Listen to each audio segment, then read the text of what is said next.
Hi everyone, I'm Mogu Bobi 2.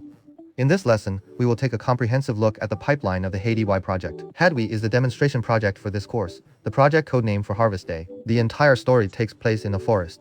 The production process covers everything from modeling and rigging to animation, simulation, lighting, rendering, and compositing, involving almost all major departments in a CG pipeline. Therefore, it serves perfectly as a standard demonstration case to show you every stage of team collaboration in Blender. Next, we will use a few diagrams to quickly review the overall pipeline structure of the HADY project inside Blender.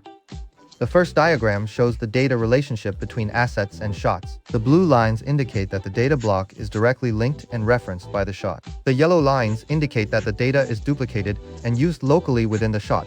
Through this diagram, we can intuitively see which data remains linked throughout the pipeline, and which data is split into independent copies. The second diagram shows the internal production workflow of the assets.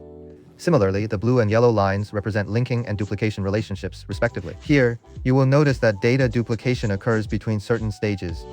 For example, a duplication occurs from modeling to texturing. This is because texturing is usually done in third-party software, which cannot directly reference Blender's internal data. Another example is from modeling to rigging, and then to publishing. Two duplications occur along this pipeline. So why can't we use linking here? Let's recall the concept we learned in the previous lesson. An object is essentially a container holding data blocks such as mesh data. When we use link, we are essentially borrowing this container from the upstream file. Although we can use library overrides to modify the container's location and transforms, the data inside the container is read-only and cannot be directly modified. However, during the rigging phase, we need to paint weights. This means we must modify the mesh data itself, namely the vertex groups.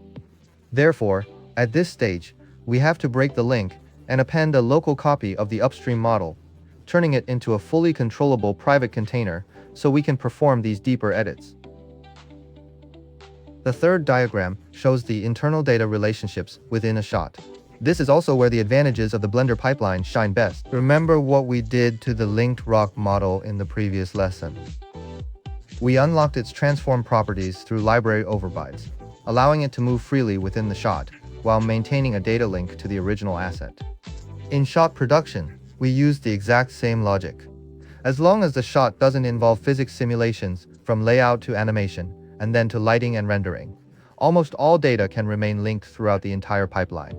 In the shot, we use library overrides to override the animation data, while the underlying model assets remain linked. The only exception here is character FX or CFX and fluid simulations, because physics simulations usually require the results to be baked into cache files and saved locally. This requires them to break away from pure linking relationships to ensure the stability of the simulation results. Aside from this exception, the mechanism of linking and library overriders significantly reduces file sizes and modification costs. Let's take the environment asset in the project as an example. The size of this published environment file is about 480 megabytes. It is used repeatedly across 6 shots in the project. Each shot goes through layout, animation, lighting, and multiple other production stages, and each stage iterates at least 2 versions. If we used the traditional copy and import method, then every stage and every version would generate a new copy of the asset. Let's do a rough calculation. That 480 megabyte file gets reused across 6 shots. Then we account for 3 production stages and 2 versions. That adds up to roughly 17 gigabytes. And this is just for one environment asset. As the project scales up and the number of assets increases, this redundant data will rapidly expand, putting immense storage pressure on the team. Through Blender's linking and library overrides mechanism, throughout the entire pipeline, we only need to reference that single original published file. All shots and production stages share the same environment data, and only the necessary local content is overridden. Ultimately, the environment asset's actual disk footprint across the entire project is less than 1/10 of the traditional method. This not only significantly saves storage space, but more importantly, drastically improves the efficiency of data management and version maintenance. As long as the original file is updated, all shots will sync automatically.